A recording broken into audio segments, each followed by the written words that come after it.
Alright, here's Bill, second session. So I know your time at the end, we recorded that video, got a lot faster, so that's sort of your judge of how everything's going, but improved speed. Technique was looking better, so nice long reach, really good rotation. Hips and legs might just be slightly low here. You can see where your feet are pointed, or your feet are angled down. So for people that are like long-time runners, some ankle inflexibility will cause that. And if you can get your ankles more flexible, then your feet it'll be like your toes are pointed, which will give you more propulsive effect with the kick. You can use fins to try and work on that. And that would ultimately help raise your legs and hip up a bit. Just about everybody that I work with over time has room for improvement with the extension, so that could be gained through just continuing to practice reaching and flexibility, doing lots of lat stretches, shoulder stretches. Just if you were to pause this and look, you could see sometimes you have a space between your shoulder and your head when you're reaching forward, so you just have a little room for improvement there.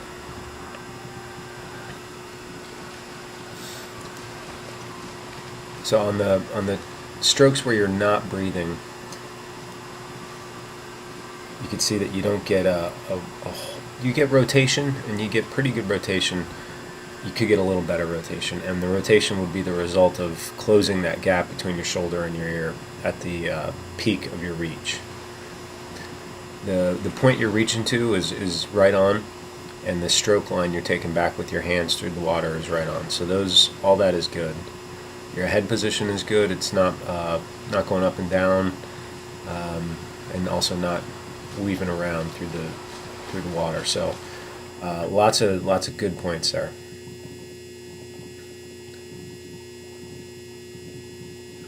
And underwater, you're getting, let's say, 70 to 80% of the catch with that right arm, and the left arm is more of a straight arm pull still. No, I take that back. That's you're getting 60 to 70% of that. Now, what I mean there is, compared to somebody with like a perfect high elbow catch at the beginning of the stroke, you're getting closer to that. And you're getting closer to that with both arms, so that's good. You keep working on one arm drill, the doggy paddle drill, thinking about it when you're swimming. I think your technique is solid enough now that you could do what I call power stroke, which is just focusing on pulling really hard. For sets of 50s or 100s, you could use a pull buoy on those. Sometimes you could use paddles. Just be careful of your shoulders. The paddles creates more resistance. And as your speed increases, your hip and leg position will actually rise up, sort of hydroplaning up.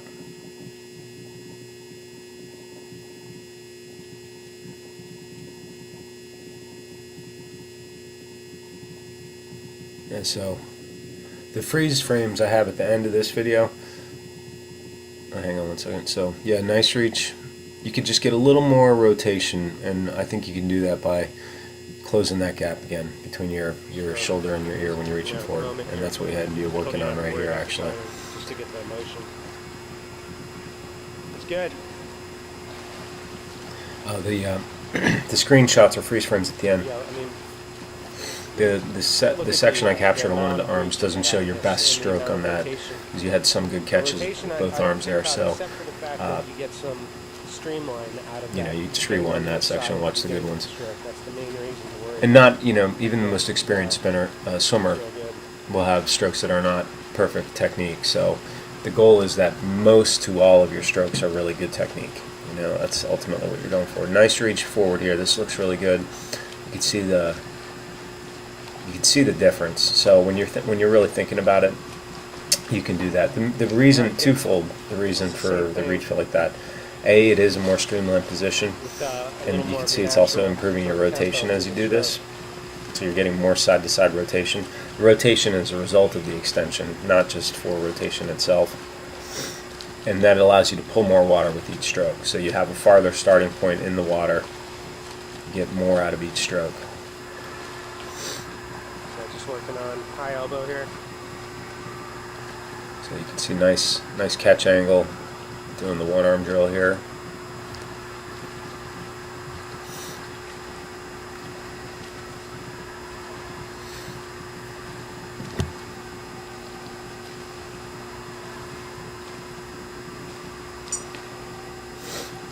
As you as you keep improving your fitness, you can graduate to doing 50s of one arm. So you do 50 yards all left arm, 50 yards all right arm, as opposed to switching at the 25 point. I mean, you could do hundreds if you really want to push it. I don't have many people do that much, but 50 yards is good. Yes, a good catch angle on this arm as well.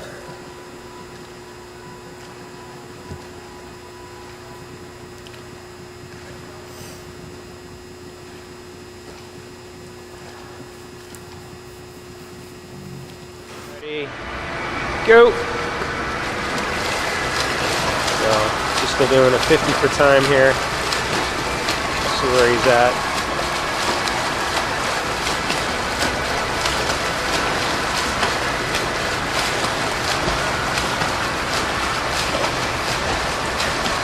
Down in 19.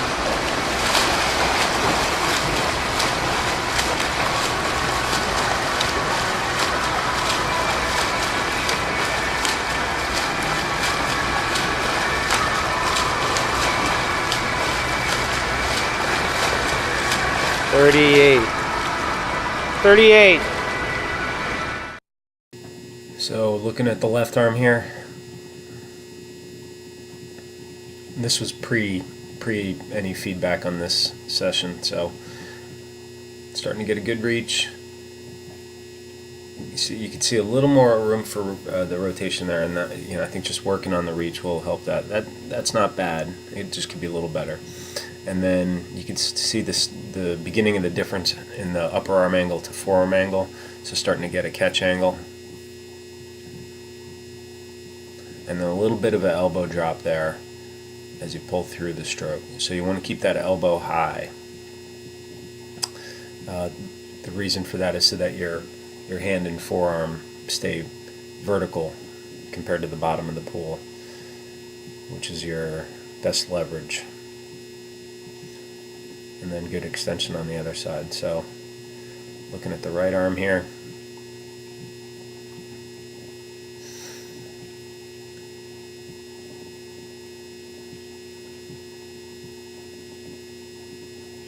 good rotation. You're breathing on that stroke. Head might have been a little high on the breath, and then this particular sequence you're more of a straight arm pull, but some of them you had more of a catch. So you're improving. Little bit of an elbow lead there. Just keep working on it. Obviously the times are coming down. Hopefully it reflects in the first race of the season. Thank you.